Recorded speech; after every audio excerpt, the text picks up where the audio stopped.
Antibiotics दोस्त या दुश्मन। नमस्कार दोस्तों, मेरा नाम है डॉक्टर जॉय। मैं एक एंडोक्रिनोलॉजिस्ट हूँ और आज हम बात करने जा रहे हैं एंटी माइक्रोबियल रेजिस्टेंस के ऊपर, जो इतनी जल्दी बढ़ रहा है कि एक खतरनाक सिचुएशन क्रिएट कर रहा है। इसके बारे में जानने के लिए हम ये कार्यक्रम कर रहे हैं जिसका सपोर्ट दे रहा है दिल्ली फार्मास्यूटिकल ट्रस्ट, जो एक ऐसी संस्था है जो फार्मासिस्ट के साथ बनाई गई है और वो ये कोशिश करते हैं कि लोगों को दवाइयाँ किस तरह से ठीक ठाक इस्तेमाल करना सिखाया जाए, उसके ऊपर ये प्रयत्नशील रहते हैं। तो आज मेरे साथ आए हैं दो बहुत ही अनुभवी डॉक्टर जो हमारे को इस सिचुएशन के बारे में अवगत कराएंगे। पहले हैं मेरे दोस्त और डॉक्टर शायोन। ये एक ओरल सर्जन है, ये फौज से रिटायर्ड है और अब सरकारी महकमों में काम करते हैं। और मेरे साथ है डॉक्टर अमृता। ये एक जनरल फिजिशियन है जो पीएसयू और सरकारी अस्पतालों में काम करने का इनका एक्सपीरियंस है। नमस्कार। तो मेरा ये कहना है कि एंटीबायोटिक्स जिंदगी बचाती है, लेकिन इनके गलत इस्तेमाल से ये बेअसर हो सकती है और उससे बहुत गंभीर सिचुएशंस आ सकते हैं। इस बारे में अगर आप हमें थोड़ी जानकारी दे डॉक्टर अमृता कि एंटीबायोटिक्स है क्या चीज, कैसे काम करती है और सर्दी जुकाम ऐसी चीजों में एंटीबायोटिक्स क्यों का इस्तेमाल करना चाहिए? एंटीबायोटिक्स एक खास तरीके की दवाई है जिसको कि इन्फेक्शंस में यूज़ किया जाता है, लेकिन हर बीमारी का इलाज एंटीबायोटिक नहीं होता।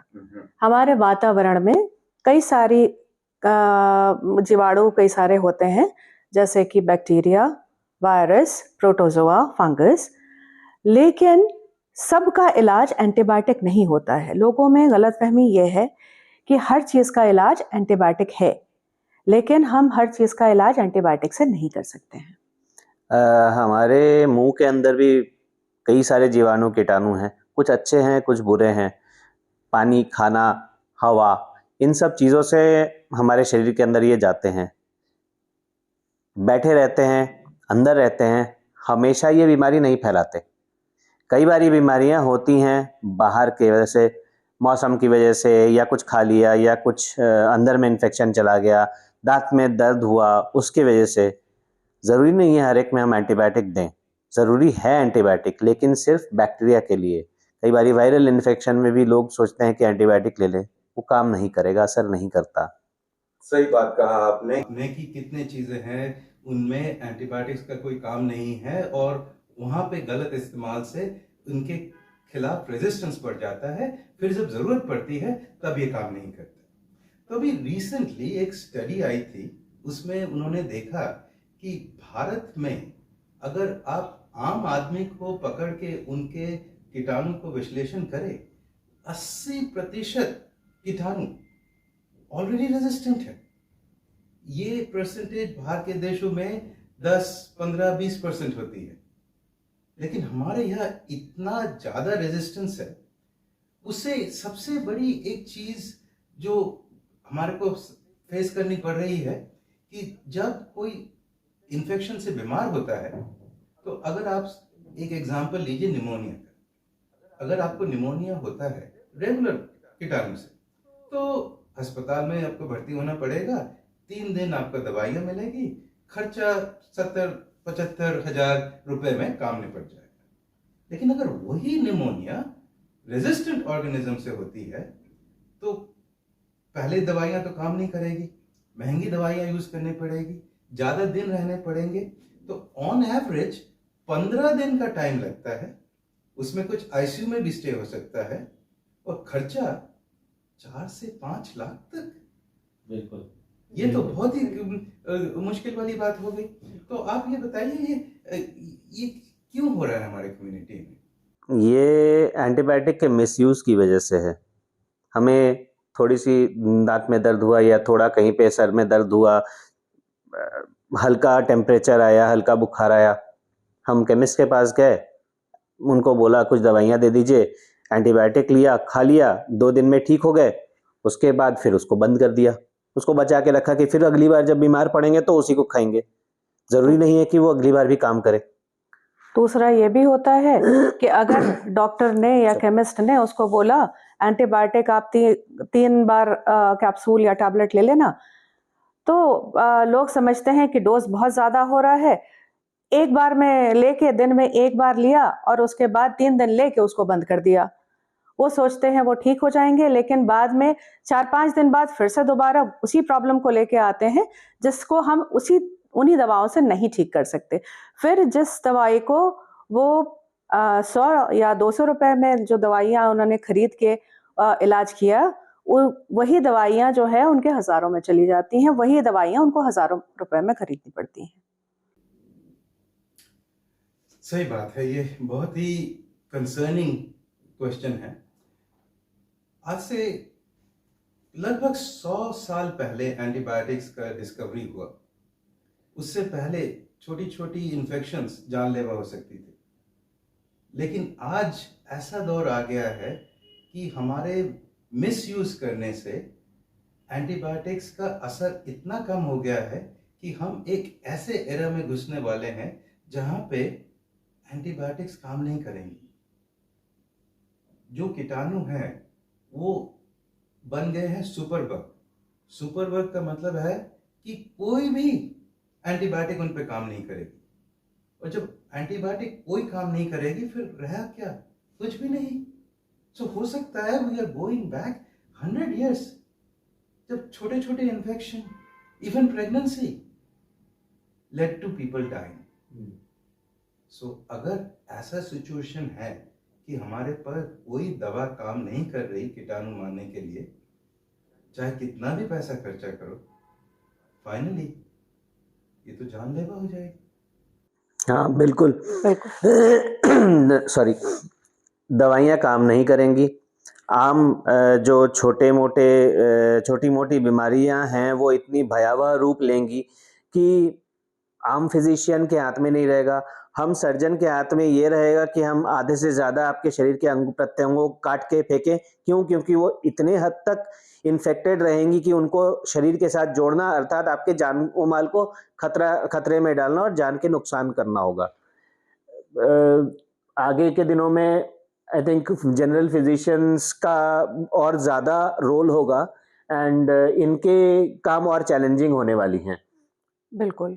पहले हम लोग छोटी-छोटी जो सर्दी, खांसी, जुकाम है उनके लिए एंटीबायोटिक्स नहीं दिया करते थे। 3 दिन में लोग ठीक हो जाया करते थे। आजकल पेशेंट डिमांड करते हैं कि हमें एंटीबायोटिक आप दीजिए। अगर हम नहीं देते हैं तो वो स्विच ओवर कर जाते हैं किसी दूसरे डॉक्टर को।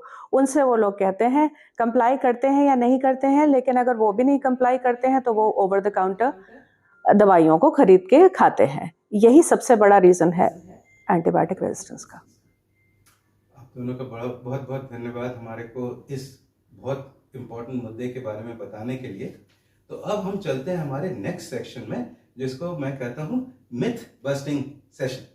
सो इस सेशन में मैं बन जाता हूँ एक मरीज तो क्या, एक कॉमन आदमी, और मैं आप लोगों से कुछ सवाल पूछूंगा और आप मुझे अब बताएं कि मैं ठीक हूँ या गलत।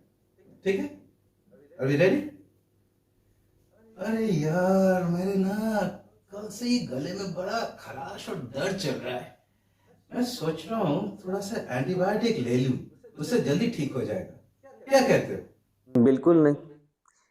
ज़रूरी नहीं है कि आपके गले में दर्द, गले में खराश जो है एंटीबायोटिक की बीमारी की वजह से है। कई बार आप प्रदूषण में जाते हैं या धूल वाले इलाके में जाते हैं, वो आपके सांस के साथ अंदर जाता है और गले में खराश हो सकती है। एक सिंपल सी चीज़ भी लोगों को नहीं मालूम है कि कई बार एसिडिटी की वजह से या और कई दिक्कतें हैं, उनकी वजह से भी गले में दर्द हो सकता है। ऐसा ही नहीं कि हर गले के दर्द के लिए एंटीबायोटिक चाहिए होगा। एक दिन का गले में दर्द नॉर्मल कुछ दर्द की गोलियां या सिंपल गरारे से भी दूर हो सकती हैं। घरेलू उपचार हैं जैसे भाप लेना, उससे भी कई बारी ठीक हो जाता है। और थोड़ा बहुत सह लीजिए, 2-3 दिन में ऐसे ही चला जाएगा। ठीक ठीक। यार मेरे भाई को ना पिछले महीने यहाँ पे कुछ दर्द हुआ था, वो डॉक्टर के पास गया था, उसने कुछ एंटीबायोटिक्स दिए, वो तो चंगा हो गया, उसका पत्ता अभी भी पड़ा होगा कहीं पे।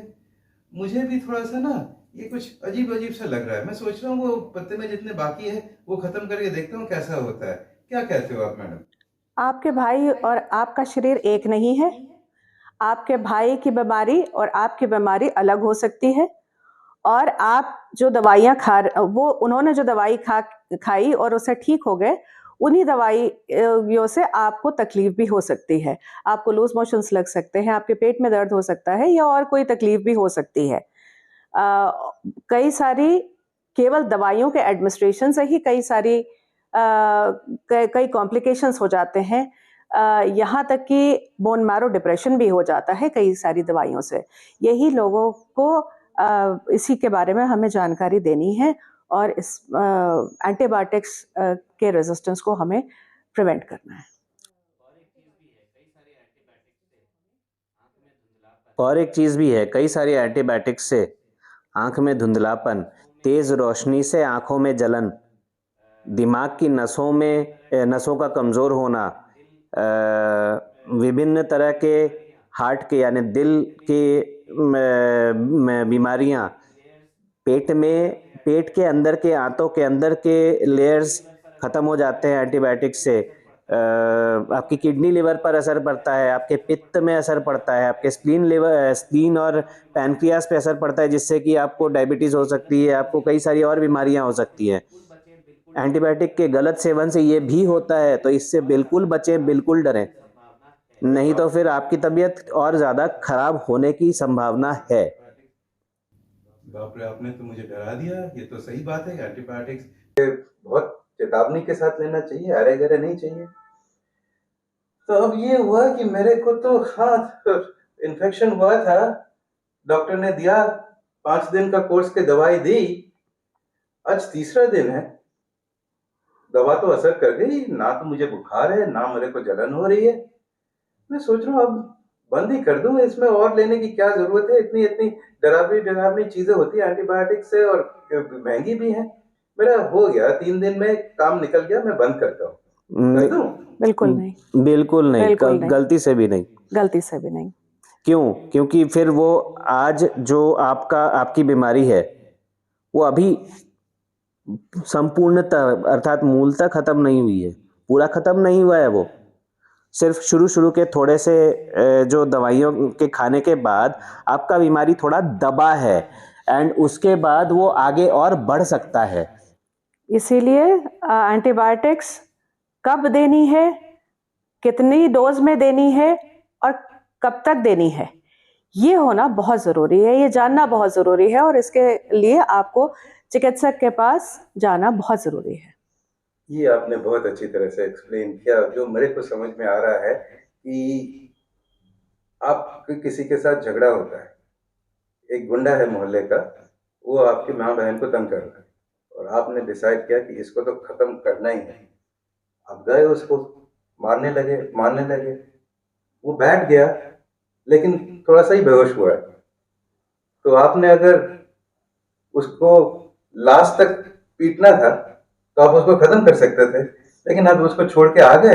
अब वो रेस्ट करके अब उसे समझ में आ गई है कि आप किस तरह से लड़ते हो, तो वो वापस आपसे लड़ने आ रहा है अब, लेकिन जो पैतरे आप लगा रहे थे उसका जवाब उसके पास है। तो रेजिस्टेंस बैक्टीरिया का इसी तरह से हो रहा है। अगर हम पूरा कोर्स नहीं लेते, पूरे डोज का कोर्स नहीं लेते, तो हमने उसको दबा के छोड़ दिया, अब वो वापस आया तो ये चौड़ा होकर आया और सुपर बग है। तो इसको बंद करने के लिए हमें, जब डॉक्टर बोलता है जो दवाई, जितनी दवाई और जितने दिनों के लिए दवाई, वो ही लेना पड़ेगा। ये मुझे लगता है अगर हम सब मिलके करते हैं तो ये माइक्रोबियल रेजिस्टेंस का जो एक डर हमारे सामने आ रहा है वो हो सकता है कि थोड़े दिनों के लिए रुक जाए या खत्म हो जाए। अवश्य। ये इससे क्या होगा, यदि हम एंटीबायोटिक्स का सही सेवन करते हैं, रिस्पॉन्सिबली उनको मतलब पूरी निष्ठा के साथ उनको खाते हैं और जितना लिखा गया है उतना खाते हैं, तो हमें समझ में आता है कि हमारी बीमारी तो दूर हो ही जाएगी, प्लस एंटीबायोटिक रेजिस्टेंस से हमें निदान मिलेगा। एक दूसरा,